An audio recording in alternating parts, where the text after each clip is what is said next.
Hi, everybody. Welcome to Star Citizen Live, the vehicle tech team. I'm your host, Jared Huckabee. And if you've never seen Star Citizen Live before, well, you're probably watching those 2.5 minute recap videos that other people put on there. You're missing a whole hour worth of goofiness. Star Citizen Live is where we take about an hour out of our Friday at the end of a week and chat with our developers, answer questions from the community, see a little bit about what they do, how they do it, and sometimes even a why. Joining us on the show this week are members from our esteemed U.S. Vehicle Tech Team. So as we are wont to do, let's go around the room here and meet the members before we get into the questions. Let's go ahead and start this way. Mark, a man who probably needs no introduction, but we're going to do it anyway. Who are you? What do you do for Star Citizen? I don't know. That's a good question. I do a little bit of everything on the engineering side. I'm Mark Abent, lead gameplay programmer for the vehicle tech team. And I do all sorts of fun technical problems with the vehicles and not just the vehicles. All right. Corwin, who are you and what do you do for Star Citizen? Hello, I'm Corwin. I'm the new associate producer. My main job is keeping these three, or four actually, in line every day, making sure that they are getting everything done for everyone. What is the joke? A producer's job is like herding cats? Calix, who are you and what do you do for Star Citizen? I'm Calix, and I'm a senior systems designer on Star Citizen. I've done most everything on this game. At the moment, I'm mostly doing implementation for our more cutting edge features as those things come online. I'm usually there helping set up the entities and assets so that they work with the thing that we're trying to make happen. You mean you've worked on every aspect of the game, not that you've done all the work for the game. Yeah, sorry. Yeah. So, Sorry, Calix, we're going to need you to finish Star Citizen. yeah, Cool, yeah. thanks. What are you doing here, man? You should be working. Well, that's why we can all be on the show. Sorry. Yeah, no, that's not what I meant. Kirk, who are you and what do you do for Star Citizen? Hi, I'm Kirk Tomei. I'm the lead vehicle systems designer on the vehicle technical team, and I've been here at CIG for about 6 years. We really uh, implement all of the new designs for ship systems and spearhead the planning and implementation for new ship systems so that when we implement so when new ships come out with each quarterly release, we no longer have ships that have dead systems on them. When we release a mining ship, you actually can mine. When we release a cargo ship, you can do cargo. And we make sure that all the systems work together and jive in our universe. And I haven't seen you in a year. Can I see how long the beard is now? It's pretty long. The quarantine beard is just a result of laziness. All right, well, I appreciate it. And then last but certainly not least, Sean, who are you and what do you do for Star Citizen? Hi, Sean Tracy. I work at Cloud Imperium Games, and I'm the my title is Tech Director of Content. But basically, there's three different roles right now, and one is Game Director within Arena Commander, Theaters of War, Star Marine, that sort of area. Then on top of that is running two pillars along with Rich Tyra on the core gameplay pillar. Which has actor feature team, actor tech team, all the characters sort of work. And then with John Crew on the vehicle pillar, which these guys are a part of the vehicle tech team. These guys deliver technology on behalf of the vehicle feature team and the vehicle experience team, which is a pillar with John. Right. So yeah, that's what I'm doing, as well as running tech art and tech anim. So let's talk a little bit about that. We have vehicle feature teams, we have vehicle content teams, we have vehicle experience teams, we have vehicle tech teams. You are the vehicle tech team. So because we take questions live from the community during the show, and because sometimes it's not the easiest thing to direct a question specifically to the correct team or the correct things that they work on, let's spend a minute here and talk about what the vehicle tech team specifically does and how it works within the confines of all the other teams. Sure, I'll sort of lead it off in terms of what the expectation is on the high level, and this is something we company structure-wise put into place about 1.5 to 2 years ago, where we had pillars, where there was, a given director, whether it was John Crew on the vehicles, whether it was Rich Tyra on the actors, whether it was myself with both of them. That the way the pillars need to work is that there's content teams within there, there's a feature team within there, and then there's a tech team, and they're all reliant on each other. So the tech team, sorry, I should go the other way. The content team relies on the feature team for whatever the feature that they're developing is. The content team also relies on the experience team, because that is, again, they're the ones that are thinking about the player experience of the thing. So they're coming up with the actual designs. The content team delivers that. To get there, you're going to need technology, and that's where the tech teams come into play. Now, because this was put into place, again, 1.5, 2 years ago, we've been basically cleaning out, in terms of the vehicle tech team, the last of the features that were mainly driven and designed and developed by that tech team, so that they can become fully realized support and technical team. Again, it's all about delivering on what the needs of that feature would be, what technology you need to get there, whether it was radar scanning and needing to be able to do 100-kilometer plus scanning or whatever that is. It's delivering on that. So that is what the mandate of the vehicle tech team is, and the current state is they are wrapping up their last really central player facing feature to go, and then everything else will be tech related. Mark, did you have anything to add on top of that? I was just going to elaborate that another thing that we do is we build tech that are mostly for other developers, and they'll use that technology to make features that's more player facing. So like when we made the item 2.0 system, we built the underlying structure of how all those things will function on a ship, on a player. We communicated to different teams how that would all work. But as the feature teams came along and actually used it to make like a power plant, or they made an actual weapon. So you'll see a lot of our work, but it's mostly behind the scenes because it's core pieces that feature teams put together to make something. I think to elaborate on that, those of you that have been with us early on, I think remember that we used to release hangar-only ships, or ships with features that weren't functional.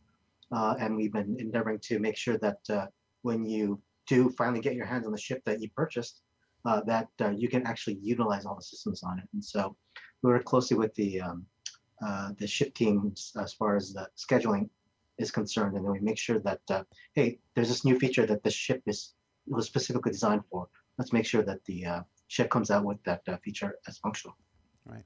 So I think if I can put it into a practice as an example here, you guys work on the door lights and door switches, but it is a content team that determines where to put the door lights and the switches on a ship. So you guys can develop thruster tech, but it is the content team that determines where those thrusters go on a ship. It's more the general systems and support of everything underneath, and not, hey, why does my ship do this, or why does my ship look like this, or why does my vehicle behave like this? Those are the questions for the content teams, the teams that work on those specific ships. You are the support system that gives them the tools that they can play with. To kind of even and weird for me to make it super concise. It's something I say to the tech art groups all the time, but it is very accurate here. Vehicle tech team works on the pipeline, not in the pipeline, if that makes any sense. They come up with a way to do it. Calyx will document it. Kirk will prove it out from the design standpoint. Mark will make sure the code works. They document it up and they send it over to the other teams, and they go to town on it. Right. So if your question is about a specific ship, this isn't the team for that. That would be a content team. If your question is about all ships and all vehicles, then we're probably closer to the right area. And doors, because Mark is also the door tech team. Gotcha. All right. So with that said, if you're watching live right now, you can submit your questions by prefacing your question with the word question in capital letters surrounded by brackets. It's going to help our folks pull it out from all the other conversation. And we will start in with the questions that we began collecting throughout the week on Spectrum. Right off the bat, a good chunk of the questions, including the most voted up one, had to do with physicalized damage. What updates, if any, can you give us on physicalized damage physicalized components or any other interior sources of damage?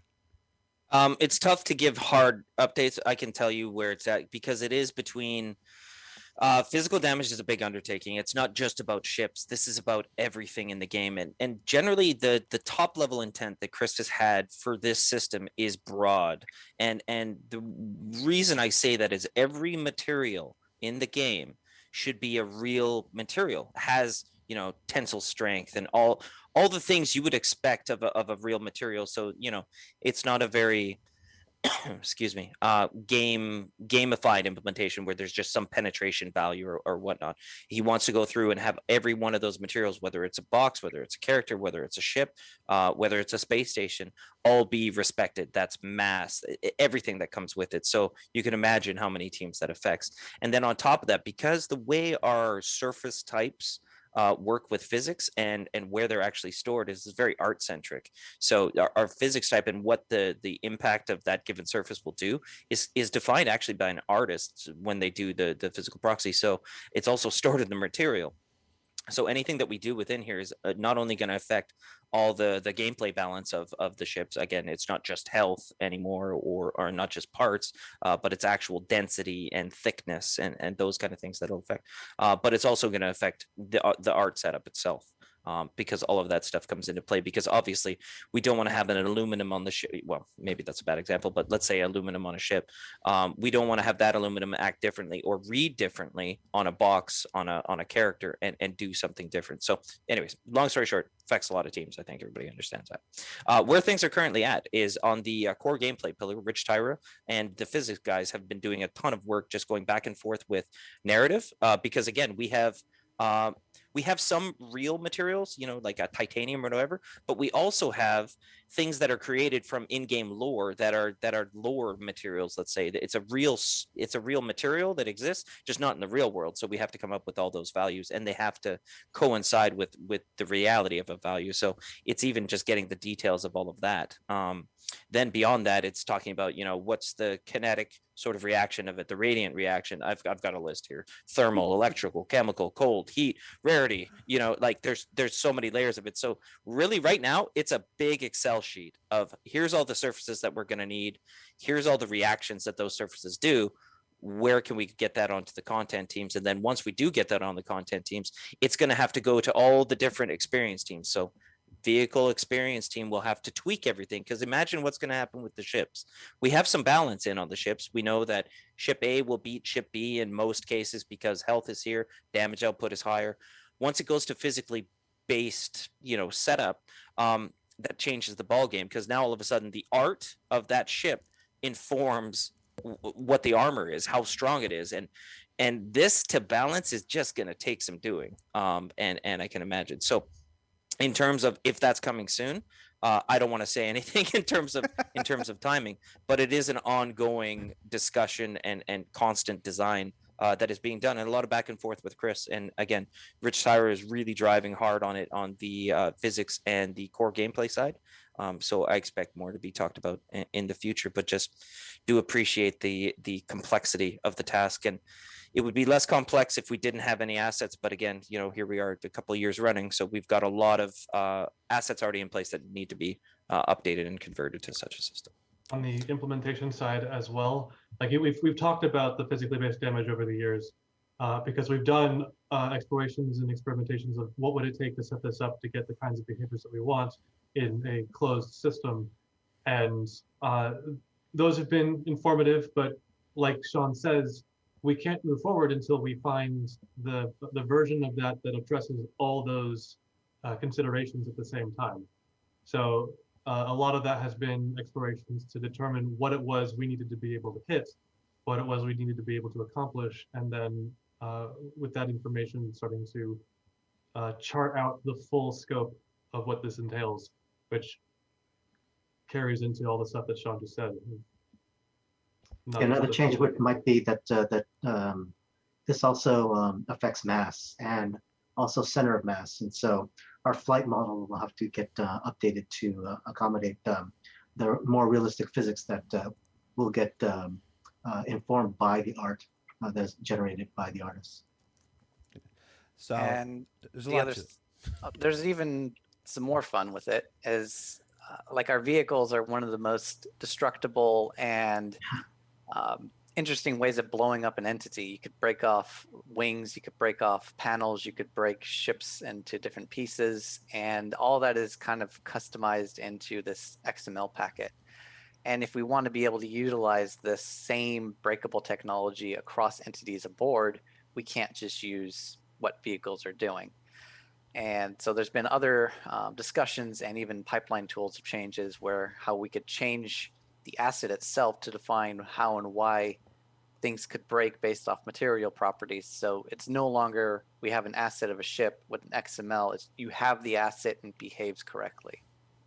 So there's a lot of cool things coming along with this tech. All in Yeah, and progress. None of oh, it's sorry. No, go ahead. Yeah, just there's tons because I don't know. We made it sound pretty negative because it's work, right? And we're just going over. Oh my God, it's all this work. But the stuff that it gives us is pretty incredible. Because now all of a sudden, it's not a gamified physical damage thing. It is a force damage. It's a kinetic damage. And they all have different reactions. And all have different byproducts of them, whether it's an effect is different or whatever. But it also just really beds the materials and the art into the actual gameplay of the world. Because we don't just color it because it looks cool. Right. We make it aluminum because it needs to be aluminum in that part of the ship. And what I hope is that it informs the design even further as we make new stuff. Just would make sense. Yeah, like the cascading damage effects that can be reinforced or negated by whatever particular circumstances are happening.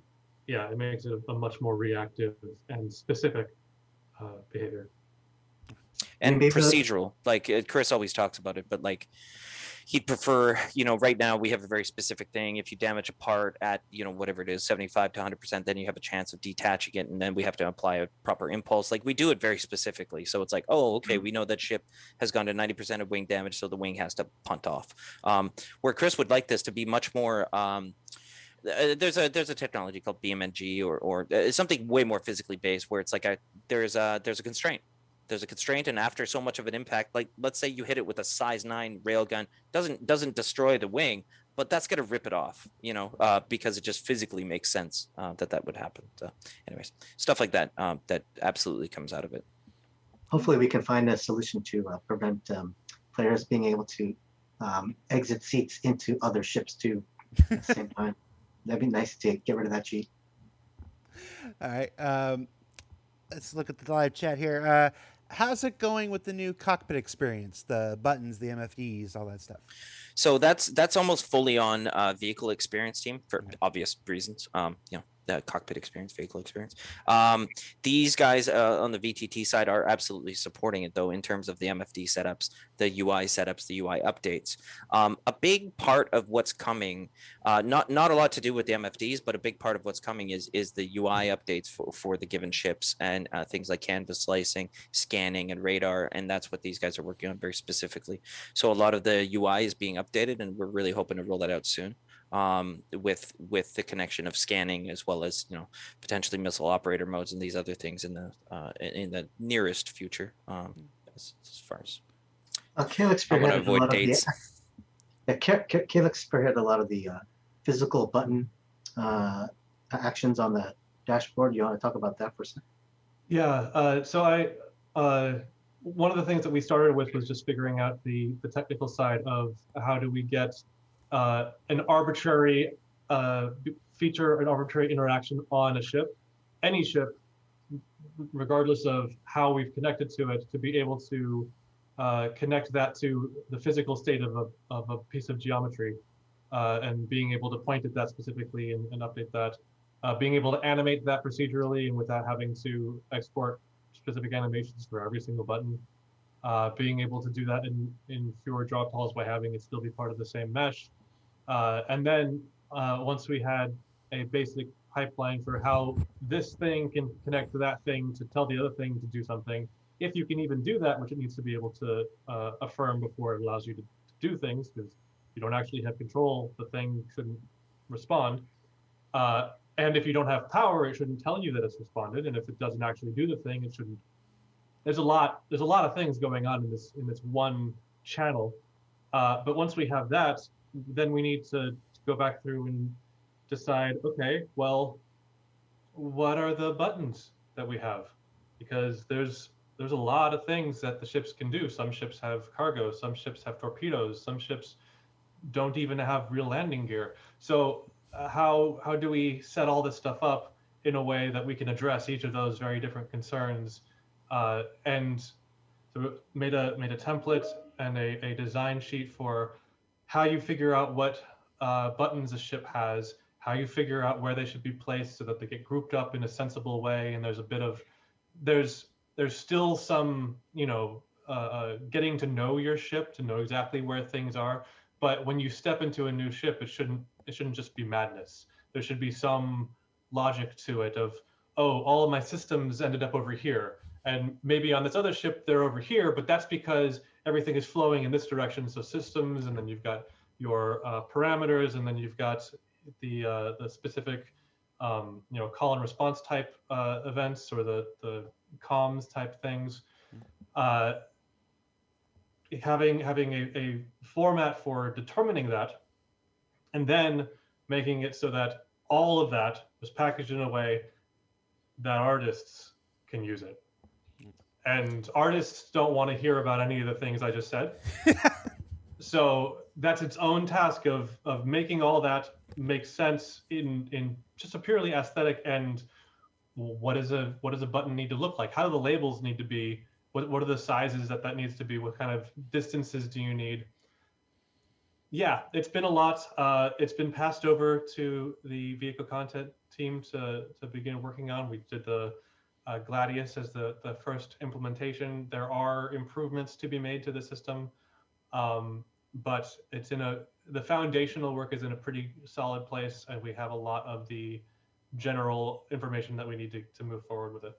Yeah, Chris really wanted to make the player immersion experience when you're within a ship cockpit to be, realistic and intuitive. So it should be like you're getting into the driver's seat of your car. All the buttons should be intuitive. They should read out the proper statuses of all the ship systems. When you press a button, it should physically move.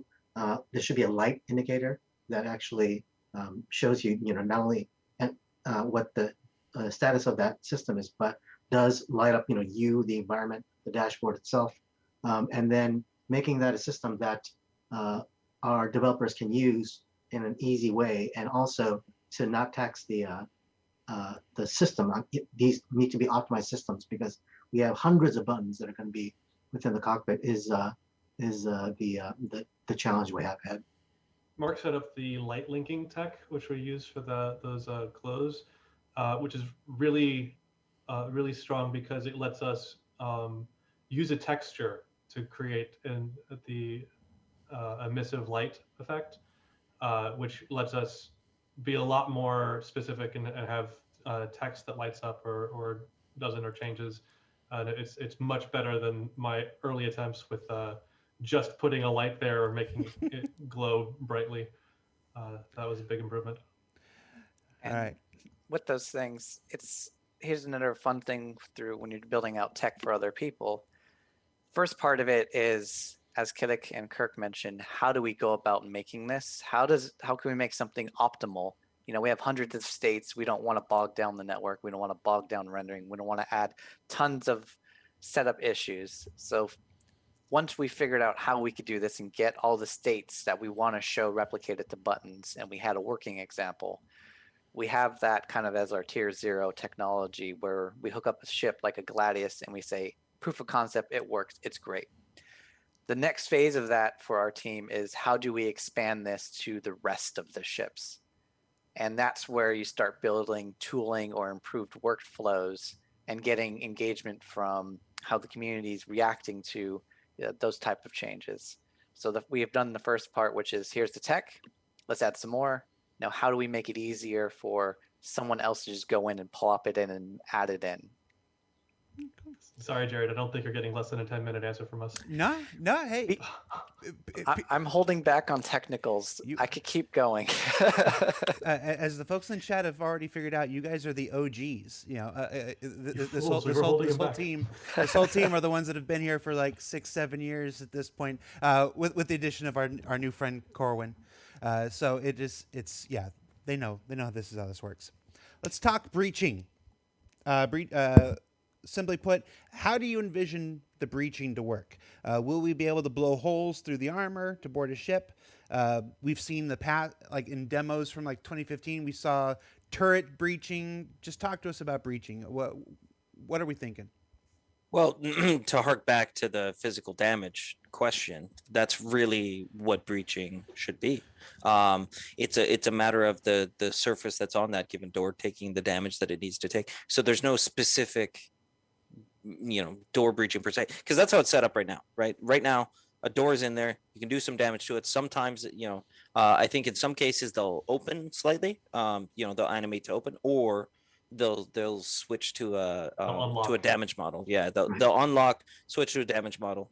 It's all very specific and bespoke. What we want to do is make sure that that's actually part of the overall physical damage, and it just has to be.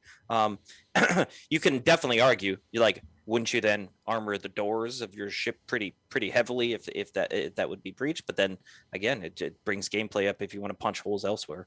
That makes a lot of sense. But again, it really relies a little bit on that physical damage. But breaching as it is right now, I don't know that the design necessarily would change dramatically.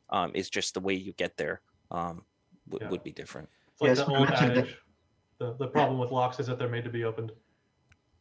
I just want to mention that the one other system that we rely upon is we need to finalize our room and atmosphere system, because part of the result of the breaching is that you're actually you're renting a hole in the side of the ship. We want atmosphere to vent out, and conversely, we want to be able to have airlocks that can seal off, and then you want to repressurize the evacuated area. So. There's just some underlying systems that we need to do some work on first. Yeah. And to expand on this as well, fundamentally, the thing that makes all of this work is kind of the room system. This is something Chad McKinney worked on a long time ago, where you have 2 volumes and they could hold atmosphere, and he uses the ideal gas pressure laws to indicate how and why certain gases transfer. So if you have 2 rooms and you add a connection, they'll transfer gas. So what a breach essentially is you're connecting the inside room to the outside room, and it just suddenly ventilates out. So if you know the connections, you could create a force. If you know when a door opens, you could establish a connection. When you know a turret is blown off, you could establish a connection to the outside. Right now, our ships have immutable rooms, which basically don't allow the transfer to go through. We have worked on a life support system, which allows us to turn that off, and it would, when powered on, would increase the oxygen and the gases in the room so that you could breathe. And if you were to turn it off, it would end up, if you stayed in that room for a long time, it would all turn to carbon dioxide and you'd probably die. That's not fun unless you have systems in place that inform the player what's going on. So Yeah, a lot of it's times, so invisible right now. Yeah, a lot of times, I see these things. You guys worked on the system. What's the next step? That is the next step. How do we hook this up in a way that's player facing, so you know what's going on? That's basically the next step.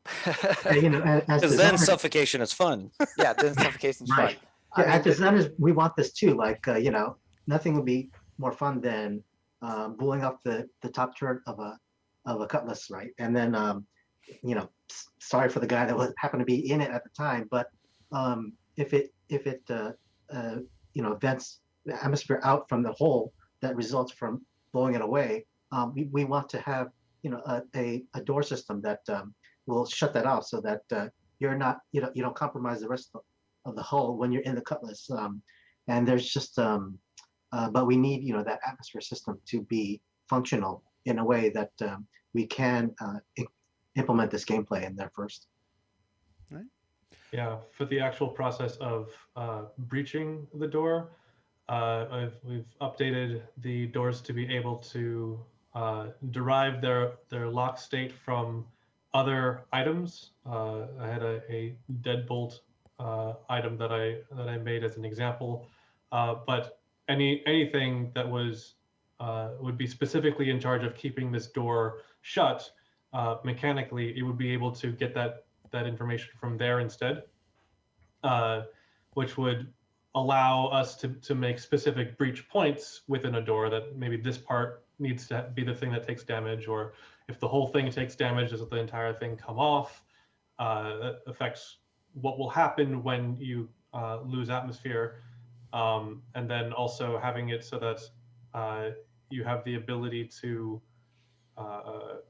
like you were saying, counteract the loss of pressure, being able to inject the room with atmosphere again. We have this compressor, which has been a way of like taking the airlock behaviors that we had and taking it from being this hyper bespoke setup that we had for this room is just an airlock because we've made a room that is an airlock, and wherever you place it, it's an airlock, to here's how you make a room into an airlock, is you give it a compressor, which takes the atmosphere that's in the room and puts it into its tank, and takes what was in its tank and puts it into the room.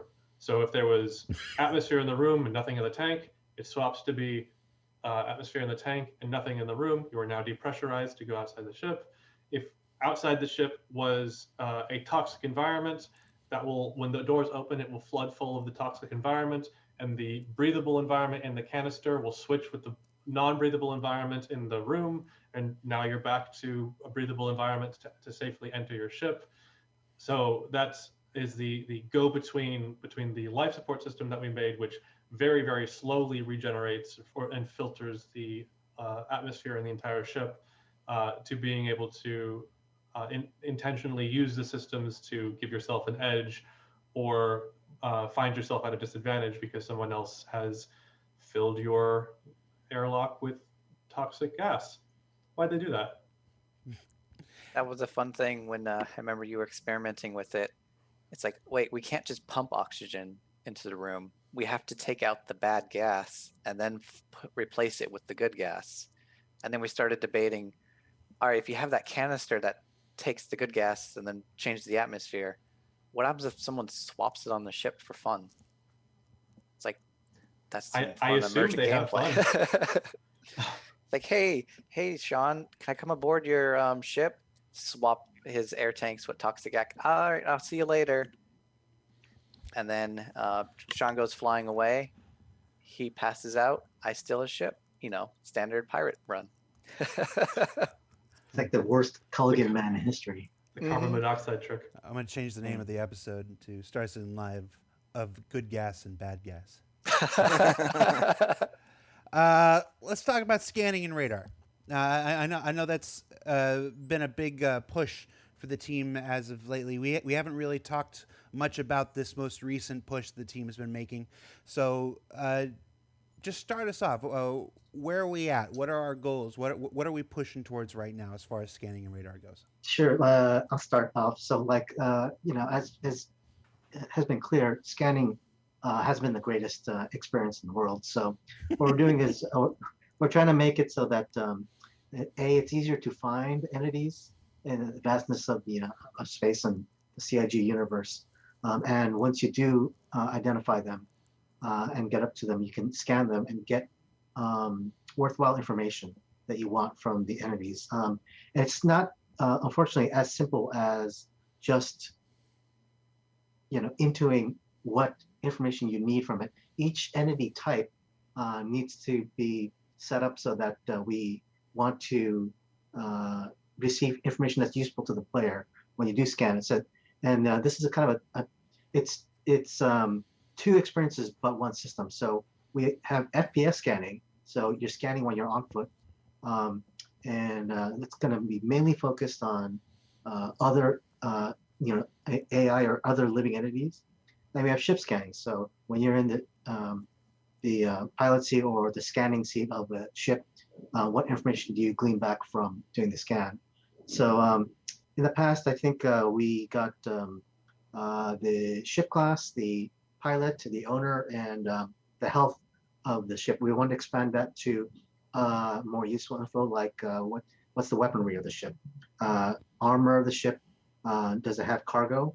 Is it going to be worth raiding and emptying out the cargo bay of that ship? if and then we can layer on gameplay later on where we actually have smuggling gameplay, like the Star Runner could maybe in the lower cargo area that can be shielded from a scan. Again, to a previous point, why would you make the whole ship out of that? But it's part of the gameplay. We'll figure out some lore to make it so that you can obfuscate the scan results there. And then figuring out all the info and then expanding it to other entities. We want to be able to scan Port All-Star and other space stations or any ground-based stations. Doing ships within ships is a thing that's coming sometime soon, and we want to be able to get that info as well from the scan. But before that, we need to find the ships. No, we need to just find all entities. And so expanding pinging and getting better results from the blob that we had. So we did some work previously to allow you to find minables. That took some time, but it's still, I think, an experience that we need to improve upon. But at least you were able to do pings, find minables on planets or in the asteroid sections, and then be able to kind of pinpoint where those minables were, so you could take your mining ship over and then mine the rocks. We want to make that experience the same across all entity types. So if you're looking for a particular mission goal or another ship or another player, combining all those systems together to make it so that doing the pings and doing the scans is a worthwhile experience and intuitive. Some of the systems that we've been doing that with is we've been modifying the detection of entities. So right now we're using signatures. We do have EM, IR, CS. As far as our signatures are currently implemented, we're going to be expanding it. We do have dB decibels that we don't fully utilize. We want to expand that, make sure that those signatures are working, so that you can say you can hide behind a wall, or you can, as a ship, if you're a small ship that's generating really low signatures, you can sit next to an Idris that's generating incredibly high signatures, and then hide within the space of that Idris, so that from the perspective of someone else's radar, they only see the Idris, and all of a sudden, oh, there's like 5 escorts on there that I didn't get to see because they're being hidden by the Idris itself. Helps give a reason to fly in formation, because when you're flying very closely together and your signatures can bleed a little bit, it gives you a bit of an advantage for hiding your numbers. And we get the Top Gun moment. Not one pair, 2 pair, right? That's what Sean yeah, really wants to see, is that Top Gun moment. 100%. Yep. And I definitely want to do shirtless volleyball with you, Mark. Let's do it. Like, to go back to what Kirk was talking about, it really comes down to those signatures. That's what scanning is all about. Scanning is the electronic gameplay, electronic warfare gameplay that goes on, and it will result in better or worse situational awareness for the player. That's what it comes down to. And each of those signatures have differences, right? How they work together. In a gas cloud, right, the EM and IR is going to be hard to pick up. There's just a ton of noise. There's other things happening within that gas cloud that is going to make that hard to pick up. But again, if the cross section CS is so large, then it might make up for that, right? And that's where you're going to go. Now, some of the stuff that's been added on top of it has been like info of the given ship. For example, how many people are in the ship? What are they? Who are they? How deep can that scan go? And all that kind of stuff is actually coming back. What's really nice about this feature overall is that we've been driving it from a pillar standpoint, and I mentioned it before that we have this core gameplay and then the vehicle pillar. This is all being attacked together. So FPS scanning and ship scanning are all generally using the same systems. They just really rely heavily on different signatures. So to go back to one of them, Kirk mentioned dB decibels. I mean, doesn't make a ton of sense that a ship in space is going to be making a whole bunch of noise, but it makes tons of sense that a character or even an item is going to make a lot of noise. So what's interesting is if you have a generator in a room that's emitting a ton of dB, you can actually stomp around that generator and nobody's going to pick you up in the dB sort of thing, because you kind of get that I call it thief gameplay, where you're in the shadows or whatever, you're being occluded by that given sound, or it's being attenuated that way. So that's what it really is about, and giving that sort of feedback. You can even see it in the ships right now. There is EM, there is IR. Those are there. They just don't really do a whole heck of a lot. And those graphs that are in there, they have no real meaning. They're graphs that go up and down just to show you that there is something changing, but there's no really absolute value within them. And that's what has been getting worked out, especially on ambient signatures, CS and whatnot. So again, all of those signatures, they all have different sort of rule sets that you can occlude with or do things to benefit or detract from being able to be scanned or not. Just one last example, maybe. For example, when we go active missiles, like if you're going to this active sort of combat mode with missiles or whatnot, it's very Hunt for Red October kind of moments, like an active ping, right? As soon as you go active, you are super hot on that radar. So you're going to be able to be locked on, but you also know that guy's turned on his missiles and everything, so he's about to shoot me, whether or not you're going to do something. So again, it is about the signatures informing the situational awareness for the player. That's the general intention. Yeah, we're implementing the actual signature tech and detection, and then we'll take a pass afterward. Well, our particular team won't, but we'll have one of our teams do a balance pass so that all the ships are generating signatures that are within the ranges that they should be.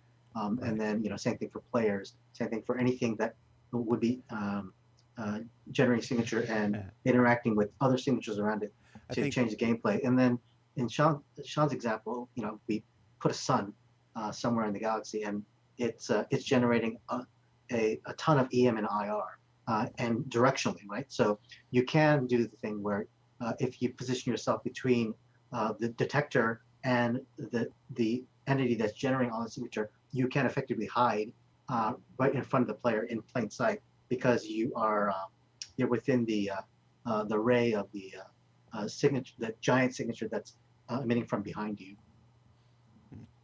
Yeah, I'm glad the other big fun thing is, with all these changes, there's no point unless you have some good player feedback. So a major revision to all this is also adjusting our UI so that we could show this information in something that's more meaningful. Our scan UI I think in the current release kind of just has like a list of information. Now we're trying to organize it into more meaningful ways, like a general area saying, here's information on the ship or the player, the name, the wanted level. And then there's like an interior area that tells you, here's some of the cargo contents we found, some of the weapons that we found. Then there's like an exterior, and group the information in a way that the player could scroll around. And the other big change to this thing is making it more data and design driven. So, design now has the ability to make a scanner that finds things for medical. Design a scanner that's made to find things that's more for like pirated cargo. Design can now make upgrade paths to specific tiers of scanning. That won't be in the initial tier. This framework just allows this gateway to open up for design. So there's a lot of fundamental changes on the core gameplay and what design can do with it thereafter. Yeah, to Mark's point, players have been asking for the one system that I think works right now the best with our signature system, which is mining, to be able to filter out for particular minables. If you're using one of the smaller ships, you don't want to find the big rocks. Conversely, you don't want to find the FPS rocks if you're in a big ship. If you're not in a ship, maybe you don't want to find rocks at all.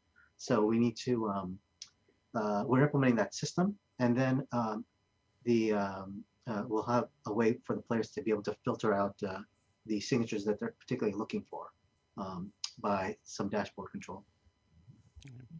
And for anybody that may be tempted to cut out Sean Tracy's "I want to play shirtless volleyball with you" and post it on social media without context, go for it. Let's go to the next question.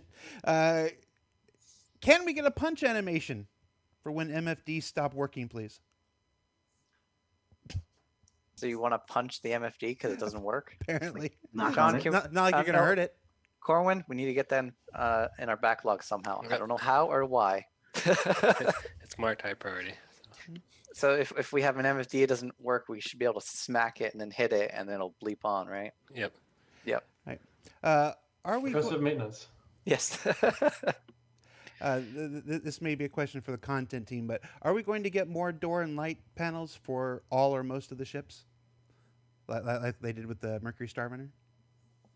That's Caleb, up to you want the- to talk about that? I mean, that's up, again, that is up to the particular ship, whether or not they want that or the format that they want it in. But the tech and the implementation pipeline for achieving that is there now. So I expect that probably we'll begin to use that and other similar kinds of features moving forward. I don't know anything about retroactively going back through the ships to update those, unless they specifically have a update scheduled. Right. Calix, you want to talk about how you worked on getting the system states to be more controllable by the player, so that design and art can go and do things like we can change light states within it. We can do things like actually control multiple doors. We can have the door control panels actually react to the state of the door that it's controlling, rather than it being a one-way communication path. Yeah, this. I think Kirk just did. Well, we actually had a the issue is we've been able to do this for a long time, with very few exceptions of, you know, maybe you couldn't specifically get the UI panel to show up quite so easily, but the engine has been capable of doing this for a long time, but it's been incredibly difficult to actually set something up to achieve it.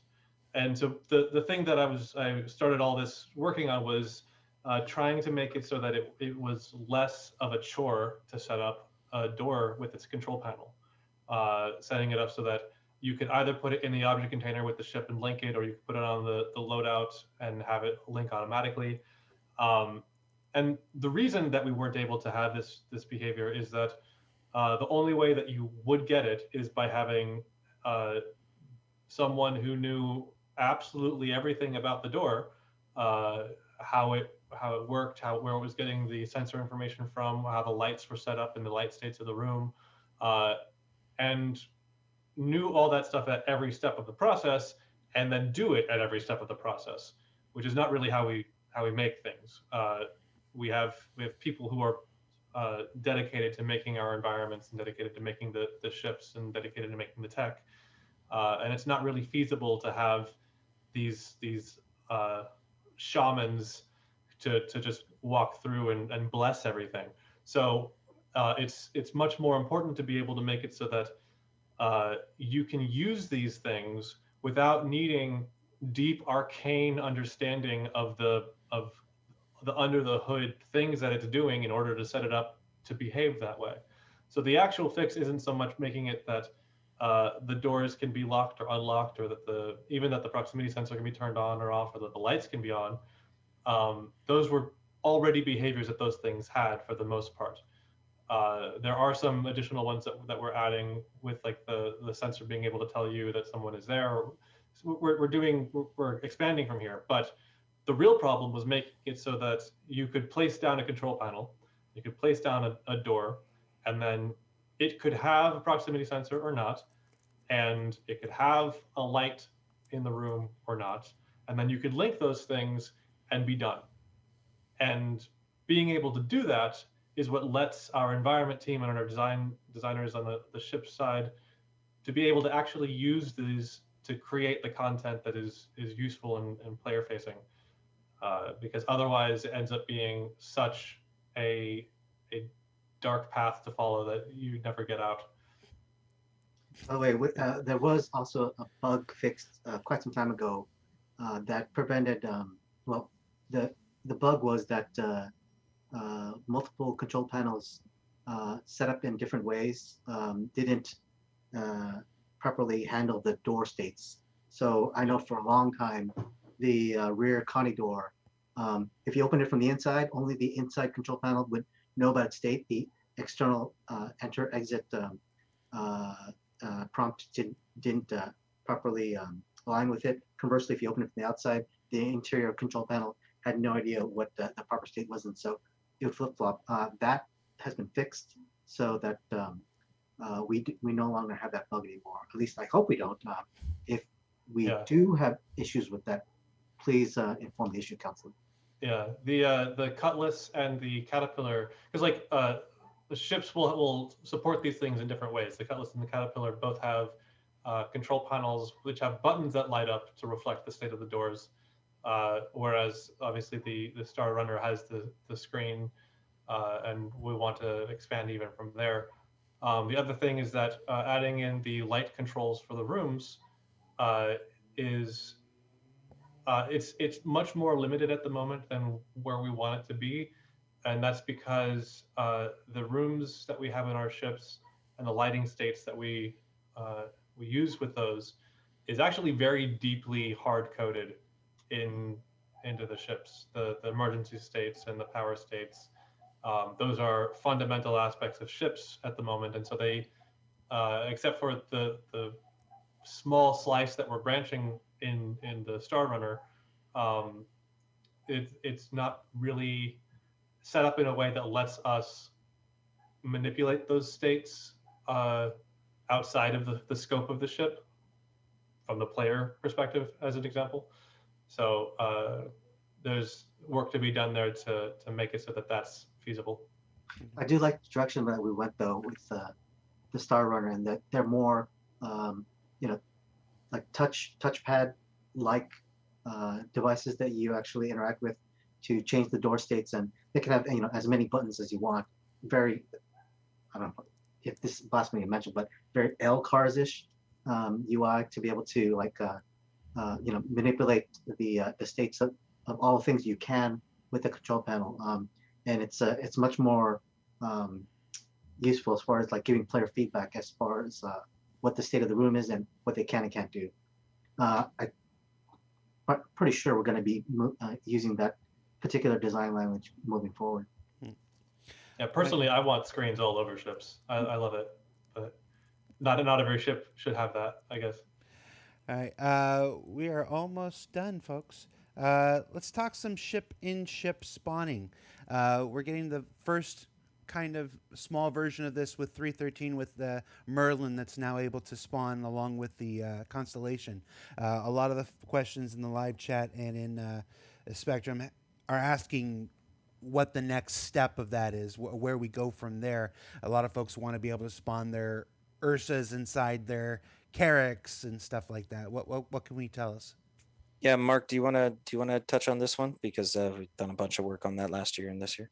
Sure. So last year we had a prototype of this running, and I can tell you we had it working from it was a prototype. So what we did is in VMA you picked, I think it was it was the Starfarer, and then we put a rover in the back, and you used your VMA and you picked the Starfarer, you picked the rover, and you hit the button. Then you had to run all the way over to ASOP and hit spawn. And when we did that, we ran across a bunch of technological challenges that we had to solve. And in fact, the stuff that we solved for those went into the landing system for ship-on-ship docking. So you are seeing the work that we did little by little as we, I guess I want to say, harden it, making it stronger, making sure it works.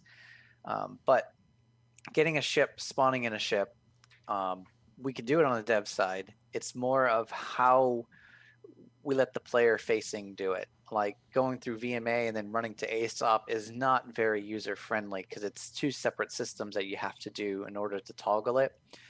There are some other technical challenges, which I'll get to after, but we've had discussions with different teams about what we could do to potentially change the ASOP spawning, because it would be really nice if I could go up to that ASOP terminal, I say I want this constellation and I want the rover here, hit spawn. It's put everything in one package.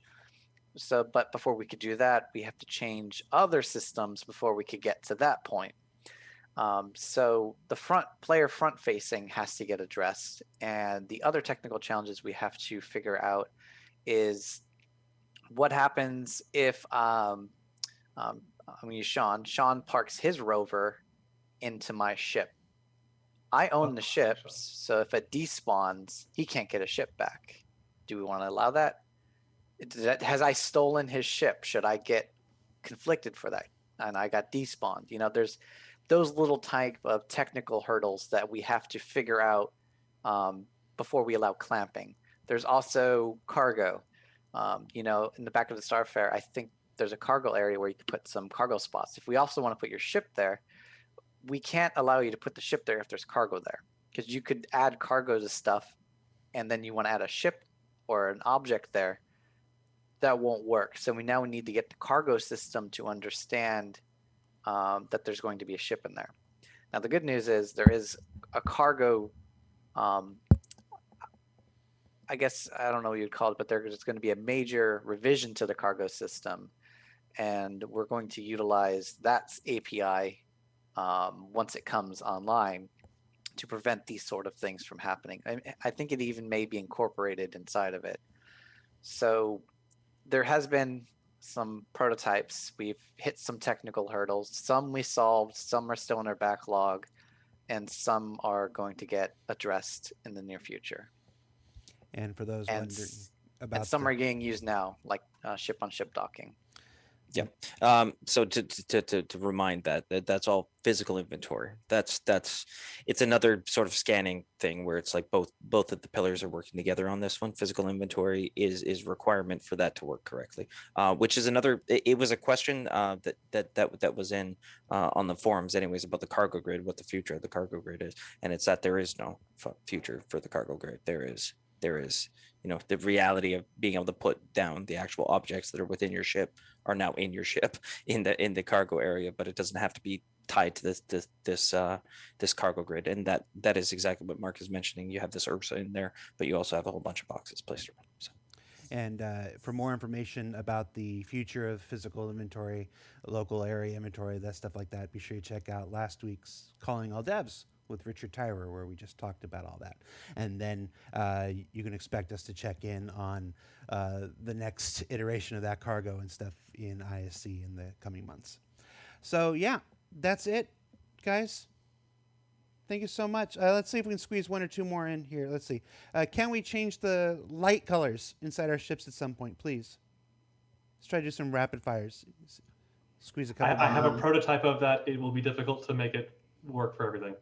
All right. Have you considered allowing us to close or open our doors from Moby-Glass or Inner Thought? I think there was... maybe not Moby-Glass, but Personal Inner Thought. That's it. The PIP. Yeah. What's that thing? Remotely. That thing. Yeah. Yeah, exactly. The Personal Inner Thought stuff where, you know, as a reminder to players, because we were talking about the cockpit experience, I was going to mention it, is that, you know, if you don't want to hunt around for the buttons, you press F, right click.